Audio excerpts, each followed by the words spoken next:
കമലേശ്വരത്തെ എല്ലാ ബിസിനസ്സും നല്ല രീതിയിൽ നടന്നു പോകുന്നത് കണ്ണേട്ടനെ മിടുക്കൊണ്ട.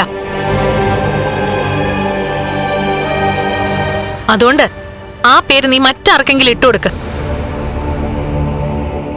എന്റെ കണ്ണേട്ടന്റെ ബുദ്ധിശക്തിയെ വെറുതെ ചോദ്യം ചെയ്യണ്ട.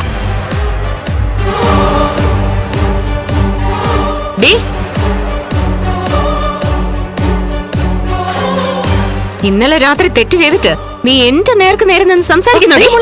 വേണ്ട വേണ്ട, ദേ വീൽ ചെയറിൽ ഒരുത്തം വന്നു കഴിഞ്ഞാലേ പിന്നെ ഈ വഴക്ക് ഇവിടെ എങ്ങും നിൽക്കില്ല. ഞാൻ നേരത്തെ തന്നെ എല്ലാവരോടും പറഞ്ഞതാ എന്നെ എന്ത് വേണേലും പറഞ്ഞോന്ന്. അതൊക്കെ കേട്ടിട്ട് ഞാൻ വേണമെങ്കിൽ കരഞ്ഞോണ്ട് നിന്നോളാം. എന്നാ കണ്ണേട്ടിന് ആരെങ്കിലും എന്തേലും പറഞ്ഞാ അതെനിക്ക് സഹിക്കാൻ പറ്റില്ല. അതിന് മറുപടി പറയാതിരിക്കാനും പറ്റില്ല. പിന്നെ നിന്നോടൊരു കാര്യം, നീ എന്നെ കുട്ടിക്കാലം മുതൽ തല്ലിയിട്ടുണ്ട്. അതൊക്കെ കൊണ്ടിട്ടും ഞാൻ ഒരിക്കൽ പോലും നിന്നെ തിരിച്ചു തല്ലിയിട്ടില്ല. അന്നൊക്കെ നീ എന്നെ തല്ലിയിരുന്നെങ്കിൽ കാണായിരുന്നു. നിന്നെ എന്റെ അച്ഛനും മുത്തശ്ശിയും കൂടി വലിച്ചു കേറിയേനെ. അവരങ്ങനെ ചെയ്തില്ലെങ്കിലും നിന്റെ വിവരക്കേടിനെ പറ്റി അറിയാവുന്നതുകൊണ്ട് ഞാനും ഒരിക്കലും നിന്റെ ദേഹത്ത് കൈവയ്ക്കില്ല. ഇപ്പോഴും അങ്ങനെ തന്നെ. പക്ഷെ എന്റെ കൺമുന്നിൽ വെച്ച് നീ അദ്ദേഹത്തെ വേദനിപ്പിച്ചാ ചിലപ്പോ എന്റെ സ്വഭാവത്തിന് മാറ്റം വന്നെന്നിരിക്കും. പിന്നെ നിന്റെ അച്ഛനും മുത്തശ്ശിയൊക്കെ ഇങ്ങോട്ട് കയറി വരുമ്പോ നിന്റെ കവിളിൽ എന്റെ കൈയുടെ പാടുണ്ടാവും.